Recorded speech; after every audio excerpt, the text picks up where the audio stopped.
Welcome to YoYo Cine talkies.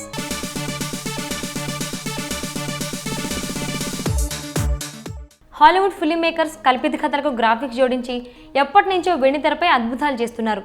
మన film makers మాత్రం ఈ విషయంలో చాలా వెనకబడిపోయారు. రామాయణం, మహాభారతం లాంటి కథలకు గ్రాఫిక్స్ జోడిస్తే అద్భుతమైన సినిమాలు తీయొచ్చు, కానీ ఇంతవరకు ఆ ప్రయత్నం జరగలేదు. అయితే బాహుబలి మూవీ రాకతో ఈ పరిస్థితిలో మార్పు కనిపిస్తోంది. త్వరలో మహాభారతాన్ని వెండితెర దృశ్యకావ్యంగా మలిచే ప్రయత్నాలు జరుగుతున్నాయి. ఆ వివరాలు మీకోసం. బాహుబలి విజయంతో దేశం మొత్తాన్ని తన వైపుకి తిప్పుకున్నాడు దర్శకధీరుడు రాజమౌళి. ఇప్పుడు బాహుబలి 2తో మరోసారి ప్రపంచం సృష్టించడానికి రెడీ అవుతున్నాడు.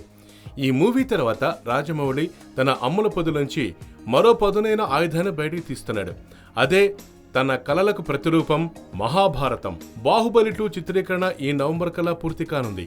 ఆ తర్వాత గ్రాఫిక్ వర్క్ పూర్తి చేసి వచ్చే ఏడాది ఏప్రిల్ 28న సినిమా రిలీజ్ కు ప్లాన్ చేస్తున్నాడు జక్కన్న. ఇదంతా పూర్తయిన వెంటనే రాజమౌళి మహాభారతం మొదలు పెడతాడని టాక్. ఇప్పటికే మహాభారతాన్ని సినిమాగా తీయాలన్న కోరికను బయటపెట్టిన జక్కన్నకు బాహుబలి విజయం కావాల్సినంత ధైర్యాన్నిచ్చింది, బూస్ట్ ఇచ్చింది. ఇదే విషయం రాజమౌళి తండ్రి విజేంద్ర ప్రసాద్ కూడా పలు సందర్భాల్లో చెప్పారు. ఇక మరో విశేషం ఏంటంటే మహాభారతంలో కూడా ప్రభాస్ నటించనున్నట్లు తెలుస్తోంది. ఇప్పటికే రాజమౌళి ప్రభాస్ని మహాభారతంలో నటించడంపై అడిగినట్లు టీ టౌన్ వర్గాలు చెప్తున్నాయి. ఏకంగా ఈ సినిమా కోసం మరో 5 ఏళ్ల సమయం కేటాయించాలని కూడా రాజమౌళి అడిగినట్టు చెప్తున్నారు.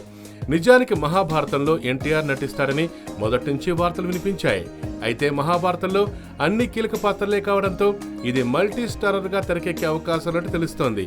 ఈ రకంగా చూస్తే ఎన్టీఆర్, ప్రభాస్ కలిసి ఈ సినిమాలో నటించే అవకాశం లేకపోలేదు. చిరంజీవి చిన్న కూతురు శ్రీజ ఫ్యామిలీని ఎదిరించి మరీ కొన్నేళ్ల కిందట శిరీష్ భరద్వాజ్ను ప్రేమ వివాహం చేసుకుంది.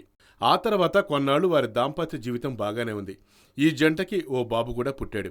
ఆ తర్వాత ఏమైందో ఏమో కానీ వారి జీవితం